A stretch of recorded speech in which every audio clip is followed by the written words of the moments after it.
लो इस गेट के पास थोड़ा। गुड मॉर्निंग, स्वागत है आपका फिट इंडिया के सुपर हिट बुलेटिन में। मैं हूं आपके साथ श्वेता श्रीवास्तव और आपके साथ मैं हूं दीपिका यादव। हर रोज की तरह एक बार फिर से हम दोनों आपके लिए देश भर की तमाम बड़ी खबरें लेकर हाजिर हैं। जी हाँ, शुरुआत करेंगे, कई बड़ी खबरें आपको बताएंगे। राज्य के हालात क्या हैं, आपके शहर के हालात क्या हैं, विदेश में क्या कुछ हो रहा है, वो सब इस बुलेटिन में होगा।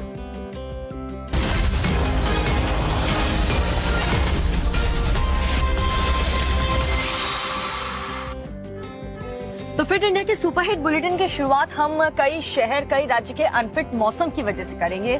बताएंगे कि कई ऐसे राज्य हैं, कई ऐसे शहर हैं जहां पर बहुत बुरा हाल हो चुका है मौसम की वजह से। लेकिन शहर की बात करें तो वहां तो बहुत जबरदस्त पानी बढ़ चुका है। चलिए बात करते हैं मध्य प्रदेश की। मध्य प्रदेश के कई ऐसे गांव हैं जो इस वक्त जलमग्न हैं और अब आपको जब तस्वीरें हम बुरहानपुर की दिखाएंगे तो आप भी बारिश से तौबा कर लेंगे। देखिए इस रिपोर्ट में तस्वीरें। मध्य प्रदेश के कई शहरों में मानसूनी आफत ने कहर बरपाया है। तस्वीरें बुरहानपुर की हैं, जहां कुछ देर की बारिश ने पूरे शहर को डुबो दिया है।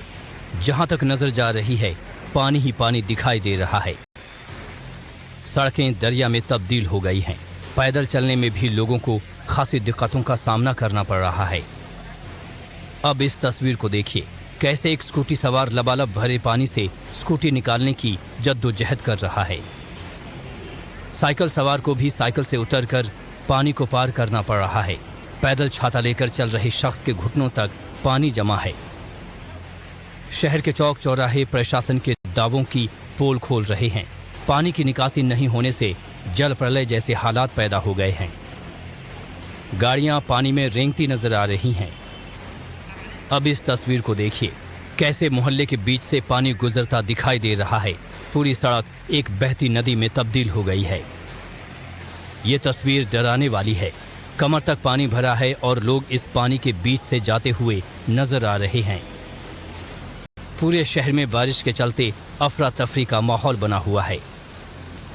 अब इस शख्स को देखिए, स्विमिंग पूल में नहाने की हसरत सड़क पर भरे लबालब पानी में ही पूरी कर ले रहा है।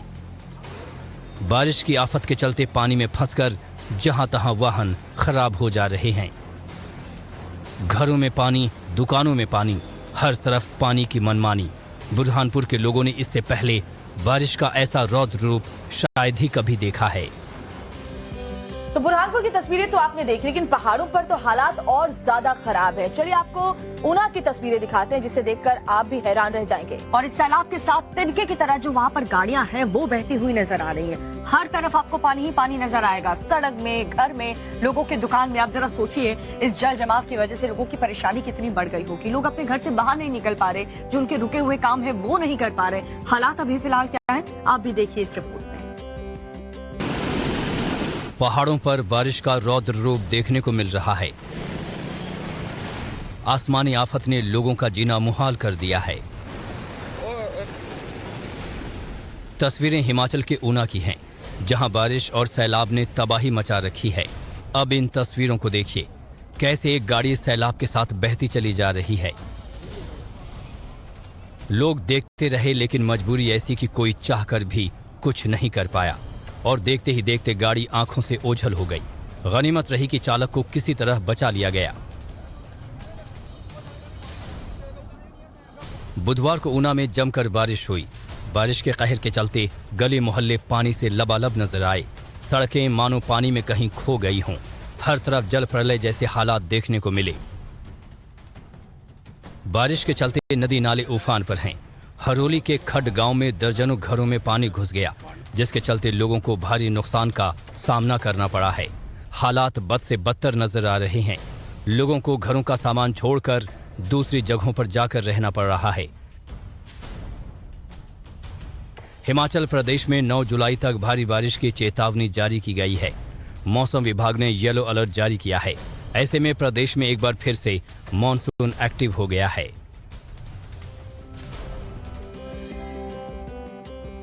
तो फिर पहाड़ हो या फिर मैदानी इलाके, ज्यादा फर्क है नहीं। हर तरफ मौसम की मार पड़ रही है। और राजस्थान की बात करें तो वहाँ की सड़कें और कई ऐसे शहर हैं जो हर तरफ पानी भर चुके हैं। चलिए आपको सीकर के हालात आप बता देते हैं, जहां निचले इलाकों में पानी भरा हुआ है। जमीन और सड़क धंसने से लोगों की मुश्किलों में इजाफा हो गया है। यानी मानसून की मार हर जगह पड़ती हुई दिखाई देती है। राजस्थान में भी मानसून ने कहर बरपाया हुआ है। आसमानी आफत के चलते कई जगहों पर भारी नुकसान हुआ है। मूसलाधार बारिश के चलते सीकर में एक बहुमंजिला इमारत की दीवार गिर गई, जिसके चलते कई गाड़ियों को नुकसान पहुंचा है। तस्वीरों को देखकर नुकसान का अंदाजा लगाया जा सकता है। कुछ गाड़ियां जमीन धंसने के बाद मलबे पर टिकी नजर आ रही हैं। जहां गाड़ी पलटी है उसकी दूसरी तरफ पानी जमा हुआ दिखाई दे रहा है। अंदाजा लगाया जा रहा है कि इसी वजह से ये दीवार कमजोर होकर गिर गई और जमीन धंसने से गाड़ियां पलट गईं। राजस्थान के कई जिलों में बारिश का ऑरेंज अलर्ट जारी किया गया है। सीकर, जयपुर, झालावाड़ और अलवर में भारी बारिश की चेतावनी जारी की गई है। इसके अलावा नागौर, अजमेर, दौसा, चित्तौड़गढ़, सवाई माधोपुर, भीलवाड़ा, धौलपुर, करौली और बारां में बारिश का येलो अलर्ट जारी किया गया है। पूर्वी राजस्थान के अलग अलग हिस्सों में अगले 2-3 दिन लगातार बारिश का दौर देखने को मिल सकता है। 7 से 8 जुलाई से पश्चिमी राजस्थान के बीकानेर, जोधपुर के कुछ हिस्सों में बारिश का अलर्ट जारी किया गया है। तो ये हाल सिर्फ राजस्थान में नहीं है। बिहार की चलिए आगे आपको तस्वीर दिखा देते हैं, जहां एक अस्पताल स्विमिंग पूल में तब्दील होता हुआ नजर आया। जी हाँ, दरभंगा की बात करें तो वहाँ पर बारिश इतनी ज्यादा हुई कि अस्पताल में पानी घुस चुका है। उसके बाद मरीज और मरीज के साथ जो परिवार वाले आए थे उन्हें काफी दिक्कतों का सामना करना पड़ा। बिहार के दरभंगा में मंगलवार देर रात से हो रही झमाझम बारिश ने दरभंगा नगर निगम के सारे दावे की पोल खोल कर रख दी है। मानसून की बारिश से लोगों को गर्मी से राहत तो मिली, लेकिन दूसरी तरफ नगर निगम सहित उसके अधिकांश वार्ड जलमग्न हो गए हैं। अस्पताल के सभी वार्ड में से 1 से 2 फीट तक पानी भर गया है, जिससे लोगों को काफी कठिनाइयों का सामना करना पड़ रहा है। वहीं स्थानीय लोग नगर निगम प्रशासन से पंप लगाकर पानी निकालने की गुहार लगा रहे हैं। अस्पताल टापू बन गया है। मरीजों के सामने डीएमसीएच का हाल ये है कि यहाँ के इमरजेंसी वार्ड, मेडिसिन वार्ड, बच्चा वार्ड सहित कई वार्ड एवं अस्पताल का परिसर जलमग्न है। डीएमसीएच में जल जमाव की वजह से यहाँ इलाज कराने पहुँच रहे मरीज, उनके परिजन एवं स्वास्थ्य कर्मियों को भारी परेशानी उठानी पड़ रही है। स्थिति ये है कि इमरजेंसी वार्ड और ओपीडी में लोग घुटने तक पानी में जाकर अपने मरीजों तक पहुँच रहे हैं। डॉक्टर और नर्स मरीजों के पास जाने से कतरा रहे हैं। स्थानीय लोग नगर निगम प्रशासन से पंप लगाकर पानी निकालने की गुहार लगा रहे हैं। दरभंगा शहर की सभी सड़कें जलमग्न हो गई हैं। शहर के अस्पताल से लेकर रिहायशी इलाकों तक सभी जलमग्न हो गए हैं। रिहायशी इलाकों में लोगों के घरों में नालों का गंदा पानी घुस रहा है। भारी बारिश और जल जमाव की समस्या से जूझ रही मायानगरी मुंबई में बड़ा हादसा हो गया, जहां चेंबूर इलाके में सड़क का एक बड़ा हिस्सा अचानक धंस गया। इस घटना का डराने वाला वीडियो सामने आया है। हादसे के दौरान उस सड़क पर मौजूद गाड़ियां भी शिकार हो गई। कार सड़क धंसने के बाद बने बड़े गड्ढे में समा गई। बताया जा रहा है कि गड्ढे में 40 से 50 मोटरसाइकिल और 5 गाड़ियां और कई पेड़ गिर चुके हैं।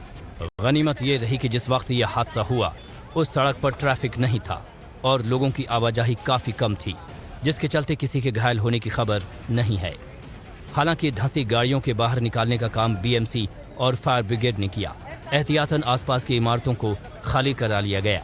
फिलहाल इस रास्ते को पूरी तरह से बंद कर दिया गया है और बीएमसी की तरफ से इलाके के लोगों को सतर्क रहने की सलाह दी गई। सड़क हादसे की एक चौंकाने वाली तस्वीर सामने आई है। अपनी टीवी स्क्रीन पर इस महंगी कार का हश्र देखिए। लाखों की कार नाले में औंधे मुंह पड़ी है। तस्वीरें लखनऊ से सामने आई हैं, जहां नाले में पड़ी कार को बाहर निकालने की जद्दोजहद भी जारी है।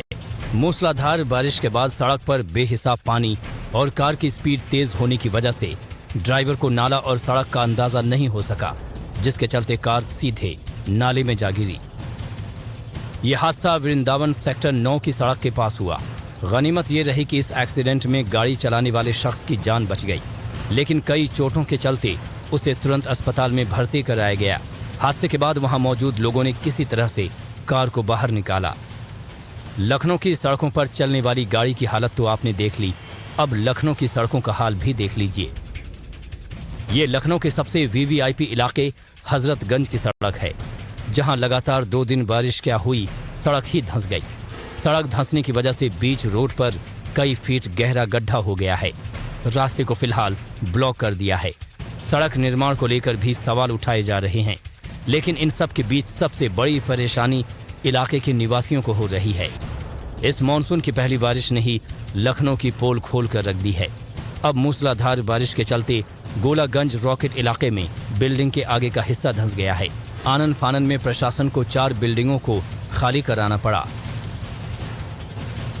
बताया जा रहा है कि निर्माण कार्य के चलते 20 फीट गहरा गड्ढा खोदा गया था, लेकिन बीते 2 दिन से हो रही बारिश और खुदाई के चलते इलाके के आसपास बनी बिल्डिंग्स में दरार आ गई और लोगों को बिल्डिंग गिरने का खतरा हुआ, जिसके बाद स्थानीय लोगों ने पुलिस और फायर स्टेशन को सूचना दी। मौके पर पहुंची पुलिस और फायर स्टेशन की टीम ने फिलहाल 4 बिल्डिंग खाली करा दी है। स्थानीय लोगों का आरोप है कि बिल्डरों ने अवैध तरीके से खुदाई की, जिसके चलते आसपास के मकानों की नींव हिली और घरों में दरारें आईं। मामला सामने आने के बाद लखनऊ विकास प्राधिकरण ने आश्वासन दिया है कि बिल्डरों के खिलाफ कार्रवाई की जाएगी। और आगे बढ़ने से पहले आपको याद दिला दें कि 7:55 पर फ्रेश एंड फास्ट में देखिए शूट आउट एट कोयलांचल। और चलिए बात करते हैं दुखद खबर की जो पटना से आई है, जहां उफनती गंगा में नहाने गए 4 बच्चे डूब गए। हालांकि प्रशासन की टीम मौके पर पहुंची और उसके बाद रेस्क्यू ऑपरेशन चलाया गया, लेकिन कितने बच्चों को बचाया जा सका, सुरक्षित बाहर निकाला जा सका, इस पूरे खबर पर जो अपडेट है वो आपको इस रिपोर्ट में मिलेगा। बिहार के पटना से एक हादसे की खबर सामने आई है। यहाँ गंगा नदी में नहाने गए 4 बच्चे डूब गए। चारों बच्चे एक ही परिवार के बताए जा रहे हैं। मामले की खबर जैसे ही लगी तो घाट पर लोगों की भीड़ जुट गई। अफरा तफरी का माहौल देखने को मिला। रिकाबगंज घाट पर हुए इस हादसे की जानकारी प्रशासन को दी गई, जिसके बाद एनडीआरएफ और पुलिस की टीम मौके पर पहुंची। काफी मशक्कत के बाद बच्चों को बाहर निकाल लिया गया, जबकि चौथे बच्चे का कुछ पता नहीं लग सका है। लापता बच्चा राकेश कुमार तेरसिया 10 नंबर का रहने वाला है। उसका पता अब तक नहीं चल पाया है। मालसलामी के शरीफगंज में ये बच्चा गृह प्रवेश में शामिल होने आया था। लड़का था तेरसिया के यहाँ शरीफागंज में आया था गृह प्रवेश में। नहाने के दौरान में मतलब बच्चा डूब गया है। कितने बच्चे थे यहाँ स्नान? ये लगभग 4 बच्चा सब स्नान कर रहा था, जिसमें से 3 वो निकल गया और 1 तीन बच गया। 3 बच गया। ये घर यही था इसका कि नहीं, इसका घर तेरसिया था, यहाँ शरीफागंज में गृह प्रवेश था। आपको बता दें कि बारिश के चलते गंगा नदी उफान पर है, लिहाजा रेस्क्यू ऑपरेशन में दिक्कत का सामना करना पड़ रहा है। और उत्तर प्रदेश से लेकर पंजाब तक कैसे एनडीए का कुनबा लोकसभा चुनाव से पहले एक बड़ी खबर ये कि और बड़ा होने जा रहा है। और साथ ही केजरीवाल और एलजी एक बार फिर से क्यों आमने सामने आ गए, देश की ऐसी कौन सी बड़ी खबरें हैं, 2 मिनट में आपको दिखाते हैं। 2022 के यूपी विधानसभा चुनाव के नतीजों के बाद समाजवादी पार्टी से नाता तोड़ने वाले सुभाषपा के मुखिया ओम प्रकाश राजभर को लेकर दावा किया जा रहा है कि राजभर जल्द ही एनडीए में शामिल होने जा रहे हैं। आपको बता दें कि केंद्रीय गृह मंत्री अमित शाह के लखनऊ दौरे और अनुप्रिया पटेल की पार्टी के कार्यक्रम में शिरकत करने के बाद इस बात की चर्चा तेज हो गई है कि जल्द ही यूपी में एनडीए का कुनबा बढ़ सकता है। प्रधानमंत्री नरेंद्र मोदी 7 जुलाई को अपने 2 दिवसीय दौरे पर काशी जाएंगे। यहां पीएम मोदी जनसभा को संबोधित करने के साथ साथ वाराणसी को 3000 करोड़ रुपए की लागत वाली परियोजनाओं की सौगात भी देंगे। पीएम 7 जुलाई को करीब 4 बजे वाराणसी पहुंचेंगे और हरहुआ सारनाथ रिंग रोड पर जनसभा को संबोधित करने के बाद परियोजनाओं का शिलान्यास और लोकार्पण करेंगे। अगले दिन यानी 8 जुलाई को पीएम बीजेपी के पदाधिकारियों के साथ बैठक करेंगे। दिल्ली के उपराज्यपाल वीके सक्सेना और आम आदमी पार्टी के बीच फिर से तनाव शुरू हो गया है। सरकार द्वारा विभिन्न विभागों में नियुक्त करीब 400 एक्सपर्ट की सेवाओं की समाप्ति कर दी गई है, जिसको लेकर सरकार और एलजी के बीच ठनाठनी शुरू हुई है। सूत्र बताते हैं कि सरकार ने कई पदों पर आप के विधायकों और उनके रिश्तेदारों से जुड़े लोगों को नौकरी दी है, तो वहीं आप सरकार मामले पर कोर्ट जाने की तैयारी कर रही है। शिरोमणि अकाली दल की एनडीए में फिर वापसी हो सकती है। माना जा रहा है कि 2024 के चुनाव के लिए अकाली दल और बीजेपी के गठबंधन की रणनीति बन चुकी है। इस बीच आज शिरोमणि अकाली दल ने अपने सभी जिला अध्यक्षों और विधानसभा इंचार्ज की बैठक बुलाई है। दोपहर 12 बजे चंडीगढ़ में होने वाली इस बैठक में गठबंधन पर चर्चा होने की उम्मीद है। आपको बता दें कि 2 साल पहले हुए किसान आंदोलन के समय बीजेपी और अकाली दल का गठबंधन टूटा था। देश भर से कांवड़ लेकर आए श्रद्धालु हरिद्वार में गंगा स्नान कर वापसी कर रहे हैं। उत्तराखंड में कांवड़ मेले का आगाज हो चुका है। पुलिस ने कांवड़ मेले में सुरक्षा के पुख्ता इंतजाम किए हैं। साथ ही 300 से ज्यादा ड्रोन कैमरों की मदद से चप्पे चप्पे पर निगरानी रखी जा रही है।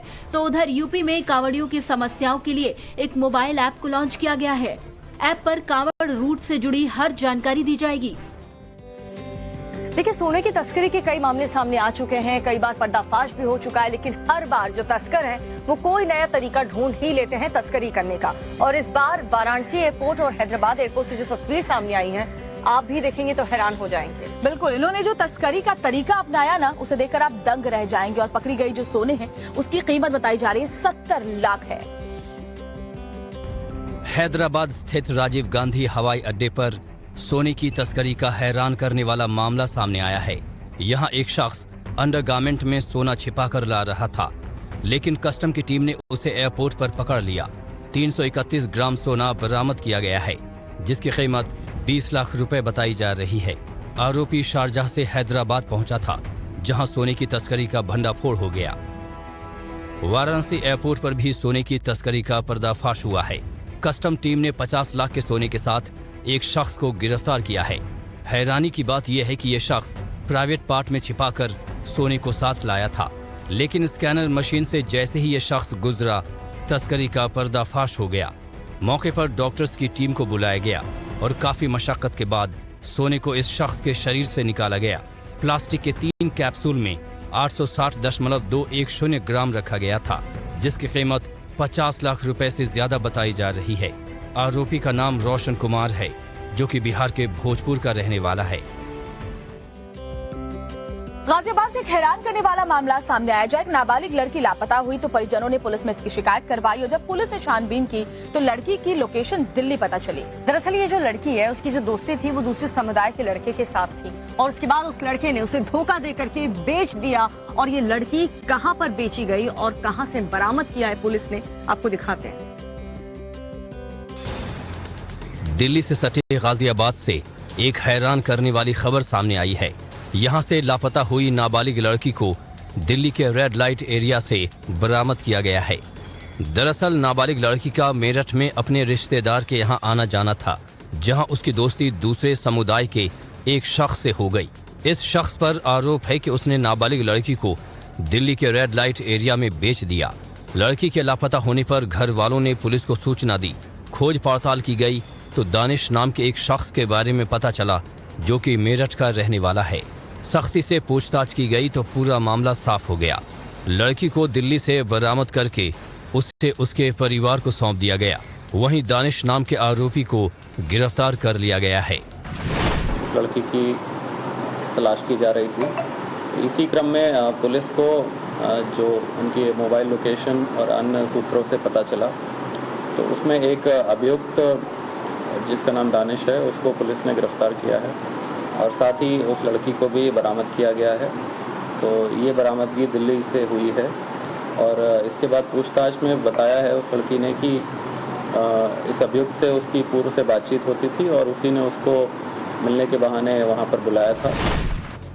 पुलिस अब इस बात की पड़ताल कर रही है कि आखिर इस शख्स के तार कहां तक जुड़े हैं।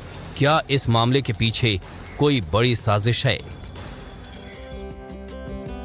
और चलिए अब झारखंड के देवघर की एक खबर आपको बताते हैं, जहां पर एक मजदूर की मौत के बाद जिस फैक्ट्री में ये मजदूर काम करता था, उस फैक्ट्री के बाहर जम करके हंगामा हुआ। कैसे हुई मजदूर की मौत, कैसे हुआ ये पूरा हादसा, कितने लोग इसमें घायल हुए, प्रदर्शनकारियों और परिजनों की डिमांड क्या है, ये सब कुछ जानने के लिए इस रिपोर्ट को देखिए आप। हंगामे की ये तस्वीरें झारखंड के देवघर की हैं, जहां एक मजदूर की मौत के बाद लोगों ने जमकर बवाल किया।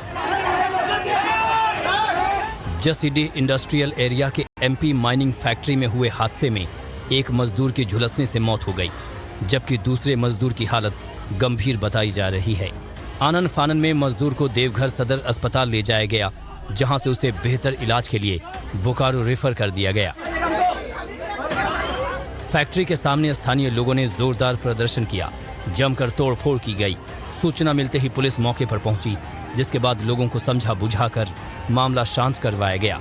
फिलहाल फैक्ट्री मालिक फरार बताया जा रहा है। और 7:00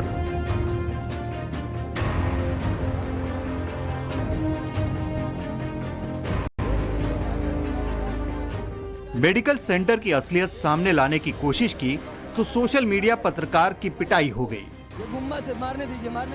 ये देखिए कैसे ये महिला स्वास्थ्यकर्मी इस पत्रकार पर पहले पत्थर से हमला करती है, लेकिन ये पत्रकार अपनी कवरेज करता रहता है।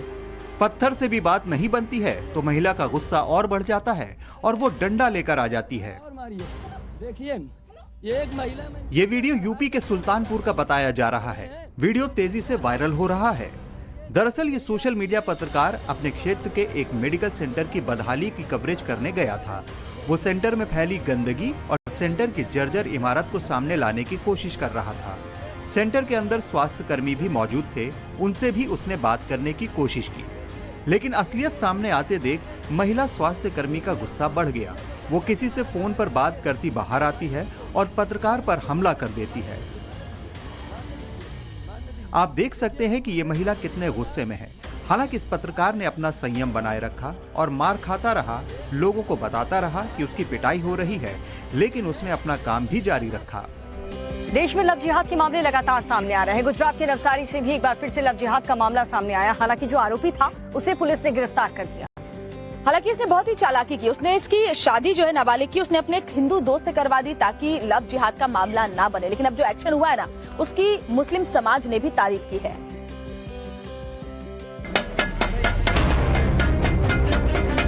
रस्सियों में बंधे इस शख्स की परेड कराई जा रही है। इसके गुनाह इतने हैं कि इससे सरेआम माफी मंगवाई जा रही है। इस शख्स के कारनामों की लिस्ट वैसे तो बहुत लंबी है, लेकिन इस पर सबसे बड़ा आरोप एक नाबालिग के शोषण और बलात्कार का है। इस पर आरोप लव जिहाद का है, वो भी इसने ऐसे तरीके से किया कि फंस कोई दूसरा जाए। इसका नाम है आसिम शेख, गुजरात के नवसारी का रहने वाला है। करीब 37 साल का आसिम शादीशुदा है, लेकिन इसने करीब 5 साल तक एक नाबालिग का शोषण किया। अश्लील वीडियो बनाए, वीडियो के जरिए उसे ब्लैकमेल करता था। इस पर आरोप लव जिहाद के भी लग रहे हैं, लेकिन वो इस केस में न फंसे, इसके लिए भी इसने शातिर चाल चली। ये जानता था कि ऐसी हरकत में ये लव जिहाद में भी फंस सकता है, तो नाबालिग की शादी अपने हिंदू दोस्त से करा दी। पुलिस ने इसको मुंबई के वसई इलाके से गिरफ्तार किया। बाद में वो ये लव जिहाद का कोई इश्यू मतलब ना हो, इसलिए एक हिंदू लड़का है रौनक पटेल, उसको बतौर पपेट इसको रिप्रेजेंट करके इसके साथ में एक एफिडेविट के रूप में उसका मैरिज का वो सर्टिफिकेट रिप्रेजेंट किया। आसिम शेख तो पुलिस की गिरफ्त में है, लेकिन इसका साथी रौनक पटेल फरार है। फिलहाल बताया जा रहा है कि आरोपी असीम लड़की के परिवार वालों को जानता था और जहां लड़की की शादी तय हो रही थी वहां फोटो भेजकर शादी तक तोड़वा दी। ये सामने आया है कि आरोपी का पुराना आपराधिक इतिहास रहा है। इस पर करीब 20 मामले दर्ज हैं। इस शातिर के खिलाफ पुलिस ने पॉक्सो समेत कई धाराओं में केस दर्ज किया है। नवसारी कोर्ट ने आरोपी को 9 दिन की पुलिस कस्टडी रिमांड पर सौंप दिया है। इसके बाद पुलिस आरोपी को जांच के लिए उसके गांव ले गई। लोगों के बीच उसकी उठक बैठक करवाई और कान पकड़कर माफी भी मंगवाई। इस दौरान मुस्लिम महिलाओं ने थाली बजाकर पुलिस की कार्रवाई का स्वागत भी किया। मुस्लिम समाज ने मांग की है कि आरोपी को कड़ी से कड़ी सजा दी जाए। और चलिए बात करते हैं उस शर्मनाक घटना की जिसने मध्य प्रदेश को शर्मसार किया। सीधी वारदात को आपने देखा था, जिसमें पेशाब कांड के बाद अब कड़ा एक्शन हुआ है। आरोपी की गिरफ्तारी के साथ ही उसके घर पर बुलडोजर एक्शन भी लिया गया है। और साथ ही मुख्यमंत्री शिवराज सिंह चौहान आज इस पीड़ित से मिलेंगे, उसके परिवार वालों से भी मिलेंगे। लेकिन कांग्रेस पार्टी उसने राज्य सरकार को घेरने का काम शुरू कर दिया इस पूरे मामले को लेकर।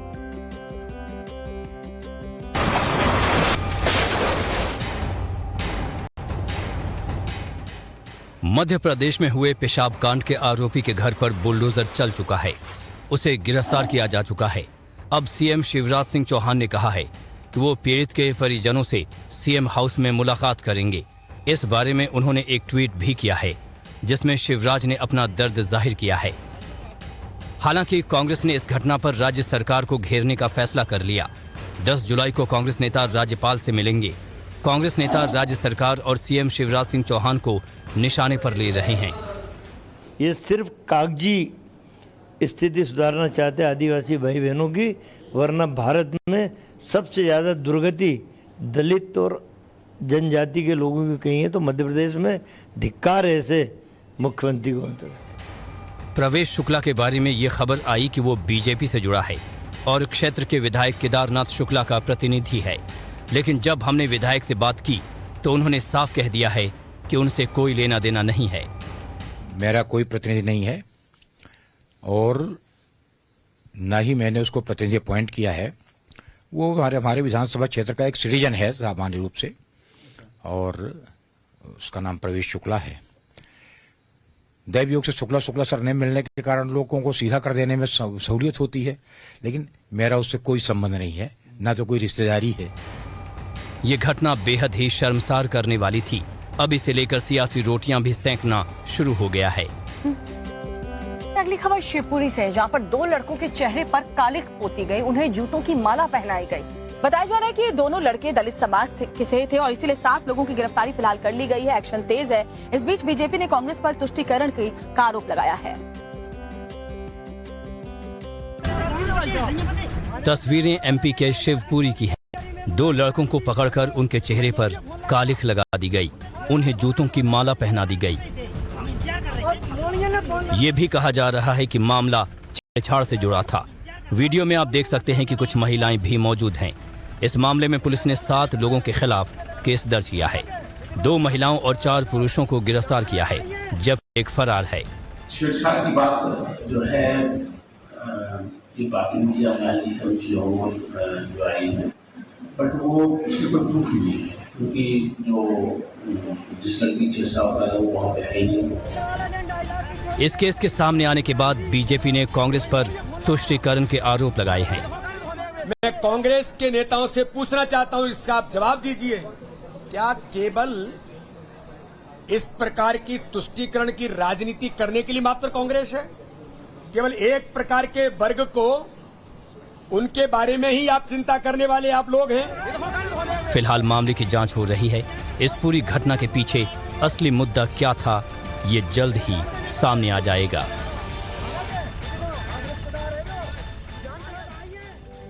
यूसीसी की चर्चा ने जोर पकड़ लिया है, लेकिन इस चर्चा के बहाने विवादित बयानों की भी झड़ी लगने लगी है। अपने बयानों को लेकर अक्सर विवादों में पड़ने वाले सपा सांसद शफीकुर रहमान बर्क ने सीधे पीएम मोदी पर ही आरोप लगा डाले हैं। मोदी जी ला रहे हैं, इससे मुल्क में तरक्की रुक जाएगी और नफरत की इस आग में सब झुलस जाएंगे। बर्क का कहना है कि यूसीसी की कोई जरूरत नहीं है, इससे देश की तरक्की रुकेगी। यूसीसी से आपस में बंटवारा होगा और इसे धर्म से अलग रखा जाना चाहिए। से देश में एकता पैदा नहीं होगी, इंतशार पैदा होगा, आपस में झगड़े होंगे। ये इसे पॉलिटिक्स से अलग रखना चाहिए था। जो भी चीज धर्म का है उसको उसमें काम अपना धर्म के एतबार से काम करने दें। वहीं यूसीसी को लेकर all India Muslim personal law board ने भी एक ड्राफ्ट तैयार कर लॉ कमीशन को भेजा है। ड्राफ्ट में संविधान का हवाला दिया गया है कि ये यूनिफॉर्मिटी जो है ये मिथ है, न तो पूरे देश में एक यूनिफॉर्म कानून है। यानी इवन हमने ये बताया कि आईपीसी और CrPC state to state differ करता है। ये बात के हमारे कॉन्स्टिट्यूशन ने भी एक यूनिफॉर्मिटी लाने की बात नहीं कही है, बल्कि डाइवर्सिटी को प्रिजर्व करने की बात कही है। यूसीसी पर केंद्र सरकार का कहना है कि वो इसे लागू करना चाहती है, तो वहीं इसे लेकर विरोध के सुर भी मुखर हो रहे हैं। और चलिए महाराष्ट्र की सियासत की बात कर लेते हैं, जहां एनसीपी में छिड़ा घमासान थमने का नाम नहीं ले रहा है। चाचा शरद पवार और भतीजे अजित पवार में अब पार्टी को लेकर के जंग छिड़ी हुई है। अजित पवार ने तो पार्टी पर और पार्टी के सिंबल पर दावा कर दिया है, लेकिन इसी बीच शरद पवार आज दिल्ली में बहुत बड़ी बैठक करने वाले हैं। एनसीपी में अजित पवार ने जिस तरह बगावत की और जिस तरह वो रातों रात चाचा शरद पवार का हाथ छोड़कर चल दिए, उसने महाराष्ट्र की सियासत में भूचाल ला दिया है। सबसे बड़ा सवाल ये कि एनसीपी का क्या होगा, पार्टी का नाम और चुनाव चिन्ह किसके साथ रहेगा, क्योंकि अजित पवार ने तो दावा ठोक दिया है कि पार्टी भी उनकी है और सिंबल भी उनका, लेकिन शरद पवार ने भी साफ कहा है कि वो ऐसा नहीं होने देंगे। आज दिल्ली में शरद पवार ने बैठक बुलाई है। नई दिल्ली में दोपहर 3 बजे से एनसीपी राष्ट्रीय कार्यकारिणी की बैठक है। शरद पवार सुबह 10 बजे मुंबई से दिल्ली के लिए रवाना होंगे। राष्ट्रीय कार्यकारिणी की बैठक में बगावत, पार्टी की कमान, संपत्ति, चुनाव चिन्ह और पार्टी का नाम जैसे विषयों पर चर्चा हो सकती है। शरद पवार के नेतृत्व में होने वाली इस मीटिंग में जयंत पाटिल, सुप्रिया सुले, जितेंद्र आव्हाड और एनसीपी के लोकसभा और राज्यसभा के सांसद मौजूद रहेंगे। मीटिंग में अजित पवार के खिलाफ प्रस्ताव पास हो सकता है। शरद पवार ही पार्टी के सबसे बड़े नेता और राष्ट्रीय अध्यक्ष होंगे, ऐसा प्रस्ताव भी पास हो सकता है।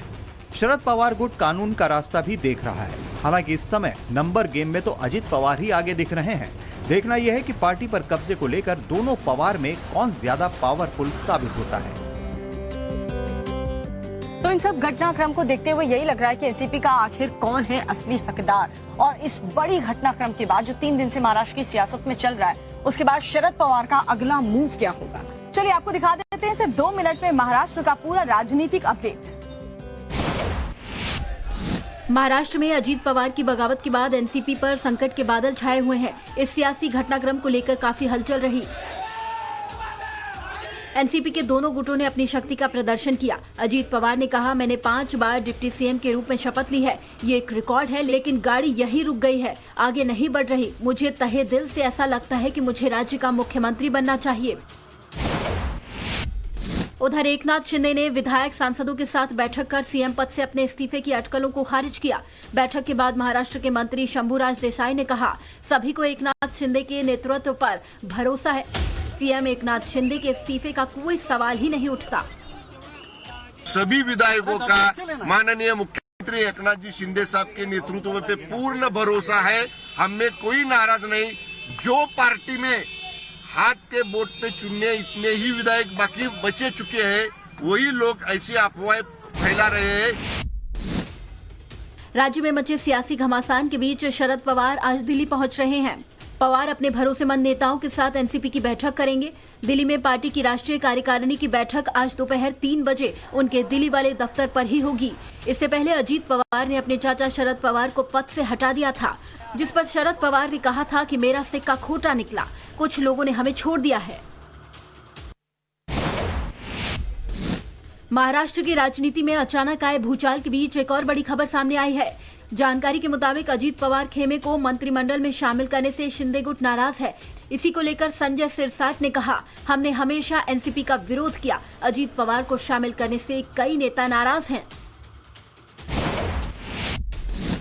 एनसीपी पर कब्जे की लड़ाई और तेज हो गई है। इसको लेकर अजीत पवार गुट चुनाव आयोग पहुंच गया है। इसी से पार्टी के नाम और सिंबल पर अजीत पवार गुट ने अपना दावा किया है, तो वहीं शरद पवार गुट ने कैविएट लगाई है। शरद पवार ने कहा है कि फैसला देने से पहले हमारा पक्ष भी सुन लिया जाए, उसके बाद ही चुनाव आयोग कोई फैसला ले।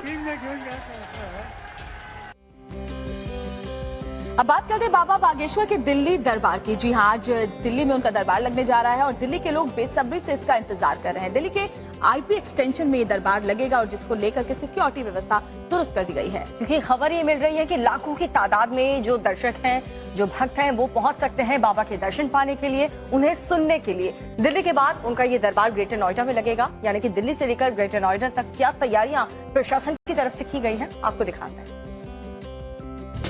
दिल्ली का रामलीला ग्राउंड सज धज कर तैयार है। कोई भक्ति में मगन होकर नाच रहा है, तो कोई जय श्री राम के नारे लगा रहा है।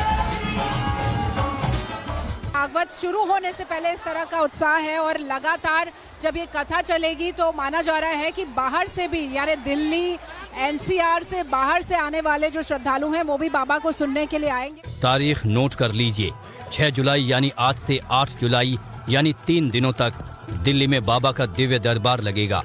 बाबा को लेकर दीवानगी का आलम कैसे लोगों के सिर चढ़कर बोल रहा है, ये भी सुनिए।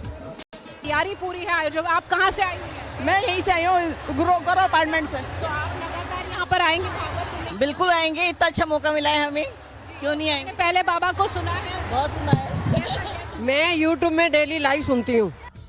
आईपी एक्सटेंशन के उत्सव ग्राउंड में होने वाले इस आयोजन में आने वाली भारी भीड़ को देखते हुए दिल्ली पुलिस ने ट्रैफिक एडवाइजरी जारी की है, जिसके मुताबिक हसनपुर की पॉइंट से NH 24 तक CBSE भवन के सामने रोड नंबर 56 के कट पर और CBSE भवन के पास रोड नंबर 57 वाले कट पर कथा के दौरान आवाजाही बंद रहेगी। दिल्ली के बाद पंडित धीरेन्द्र शास्त्री का ग्रेटर नोएडा के जैतपुर में दिव्य दरबार सजेगा। यहाँ 10 से 6 जुलाई तक कथा का आयोजन किया गया है। आयोजककर्ता ये दावा कर रहे हैं कि 20 से 25 लाख से ज्यादा श्रद्धालु इस कथा वाचने के कार्यक्रम में कथा सुनने के लिए आ सकते हैं। 250 CCTV कैमरे, 24 घंटे भंडारा, मौसम के लिहाज से 250 AC और बारिश से बचने के लिए जर्मन टेंट लगाए गए हैं। जो पूरा शेड है, बताया जा रहा है कि बारिश को ध्यान में रखते हुए, मौसम को ध्यान में रखते हुए तैयार किया जा रहा है। दिल्ली से लेकर नोएडा तक भव्य आयोजन की भव्य तैयारियां की गई हैं। अगले करीब 10 दिनों तक दिल्ली एनसीआर में दिव्य दरबार सजेगा, कथा होगी, पर्ची भी निकलेगी और कन्याओं का विवाह भी होगा। और आगे बढ़ने से पहले एक बार फिर से आपको याद दिला दें कि 7:55 पर जरूर देखें फ्रेश एंड फास्ट, जिसमें हम आपको दिखाएंगे कि 3 घंटे तक कैसे रोलर कास्टर पर लोग अटक गए।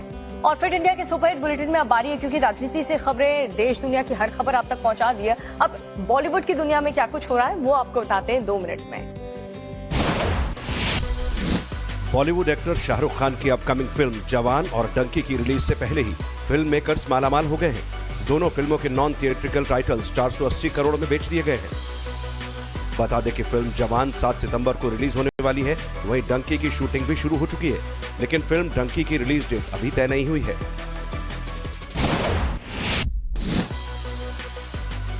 रणवीर सिंह और आलिया भट्ट की फिल्म रॉकी और रानी की प्रेम कहानी का ट्रेलर रिलीज होने के बाद एक और बड़ी खबर सामने आ रही है। खबर है फिल्म में कई नेपो किड्स भी नजर आने वाले हैं। साथ ही फिल्म में रणवीर सिंह, आलिया भट्ट के अलावा धर्मेंद्र, जया बच्चन और शबाना आजमी भी नजर आएंगी। इस फिल्म का दर्शक बेसब्री से इंतजार कर रहे हैं। बॉलीवुड एक्टर कार्तिक आर्यन जल्द ही अपनी अपकमिंग फिल्म चंद्र चैंपियन में नजर आने वाले हैं। फिल्म में दर्शकों को स्पोर्ट्स ड्रामा और भरपूर मस्ती देखने को मिलेगी। जानकारी के मुताबिक ये फिल्म अगले साल तक रिलीज होगी। इस फिल्म को साजिद नाडियाडवाला और कबीर सिंह डायरेक्ट करने वाले हैं।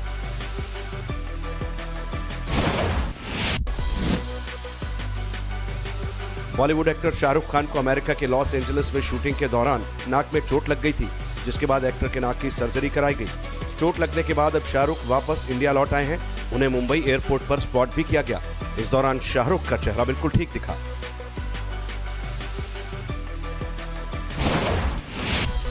बॉलीवुड अभिनेता ऋतिक रोशन और सबा आजाद जल्द ही शादी करने वाले हैं। फिलहाल शादी की डेट अब तक सामने नहीं आई है। बता दें कि ऋतिक रोशन और सबा आजाद लंबे समय से एक दूसरे को डेट कर रहे हैं। सोशल मीडिया पर फैंस दोनों कलाकारों की जोड़ी को खूब पसंद भी करते हैं।